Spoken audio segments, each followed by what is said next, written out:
Eu me chamo Fátima, faço parte do curso de História pela UPE e neste momento vou falar um pouco sobre os perigos da história única.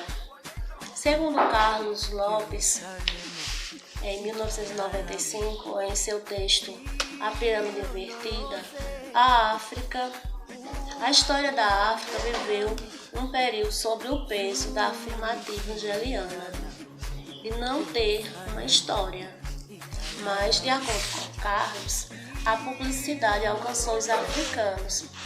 Isso nos leva a refletir: constrangimento, inquietação, negação. Isso trouxe um problema para os próprios africanos.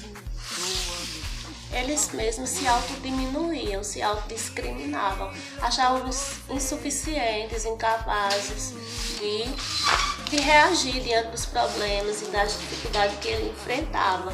Tudo isso nos leva a pensar por que o país era visto assim. Os livros de história, a mídia, sempre nos apresentavam a África como um país pobre, com doenças e fome, uma única história. Hoje observamos outros aspectos e conceitos na África. Nos apresenta o perigo de uma única história. Isso nos leva a refletir, a buscar outros conceitos, a ir atrás da história para não nos determos apenas em um conceito, uma única história, sem conhecer outros aspectos da África. Sabendo que o continente africano, hoje ele já é capaz de andar sozinho. Mas antes eles mesmos se autodiminuíam. E dessa forma, eles não saíam ali daquele lugarzinho, ficavam no canto de um lugarzinho pequeno, sem buscar um conhecimento, sem buscar outras perspectivas, sem reagir. Há bem pouco tempo, eu mesma via a África como um país na miséria, que vivia em pura miséria, com crianças passando fome, como já citei, com os braços finos e a barriga grande. Mas, através de estudos e de pesquisa sobre o país, tenho visto que não só existe pobreza, mas que também tem coisas boas. Sem falar na arte, na dança, na cultura. Em geral, é belíssima. Não podemos generalizar a África, né? Como se fosse única, como se ela vivesse ali unicamente por só de coisas ruins. Mas tem regiões que são ricas, belíssimas, tem lugares carentes e lugares necessitados, bem como aqui no Brasil também. No Brasil nós temos lugares ricos, regiões ricas e regiões pobres e carentes. Mas olhando para a África, eu mesma imaginava a África toda na pobreza, toda na miséria. Há bem pouco tempo atrás. Era justamente o que eu via por falta de conhecimento, por falta de estudar sobre o país, de conhecer a cultura. Eu via a África unicamente o lado da pobreza. Então, ou seja, eu mesma via, achava que era uma única história, que eles não tinham um outro objetivo, uma outra busca. Falando que só tinha problemas e dificuldades. Então isso era um erro meu mesmo. Eu pensava assim, mas a máscara caiu, né? E o mundo hoje pode ver que a África produz coisas belíssimas. Precisa romper nesse pensamento negativo sobre a África. Manter um esclarecimento nas formas de pensar, de agir. Para isso a gente precisa estudar sobre a região, sobre a cultura, passar para as outras pessoas, para não ter esse pensamento estereótipo de que não tem coisas que não evolui.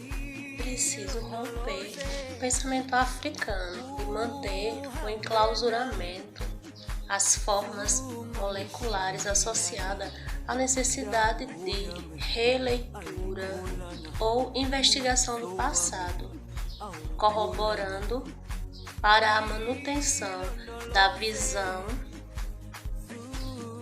homogeneizante e demarcadora de limites na reflexão nós, outros, nos textos dos próprios afroascendentes ou pano-africanos.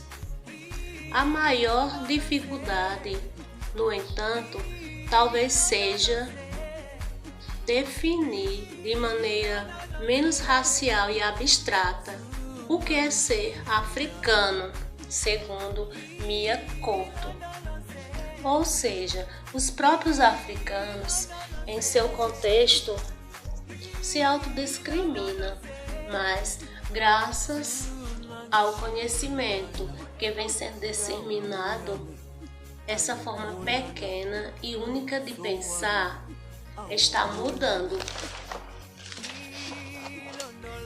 Chimamanda fala que viveu em uma região na Nigéria e que quando pequena ela lia livros de autores de outros países, porque não tinha livros de autores locais.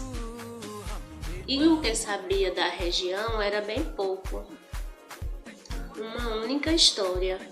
Só mais tarde ela teve acesso a livros locais. Então, ela disse que os livros africanos salvou ela de uma única história. A África tem despertado cada vez mais como um dos continentes preferenciais para clássicos e novos atores de nossa sociedade, engajados na projeção internacional no Brasil. Isso mostra a importância do continente nas últimas décadas, ou seja, eles têm evoluído. O Brasil tem ido ao encontro aos africanos, buscado as riquezas que eles disponibilizam lá, uma interação entre um continente e outro, a política e a história da África. Sabemos que a África é vista como um país marcado por sofrimento e pobreza. Porém, essa visão se perpetuou desde o processo de colonização. Essa continuou até prevalecer como uma única história.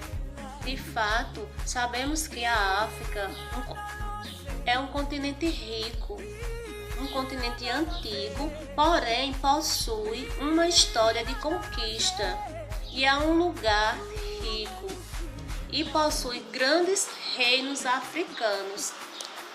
A África tem uma grande história a ser vista, como uma cultura diversificada por suas riquezas imateriais, existente devido à diversidade de etnias no país. As práticas políticas na África se espalhou desde as primeiras décadas e, com muita dificuldade, buscam manter a aliança por estabelecer uma interação social para determinar uma sociedade civil.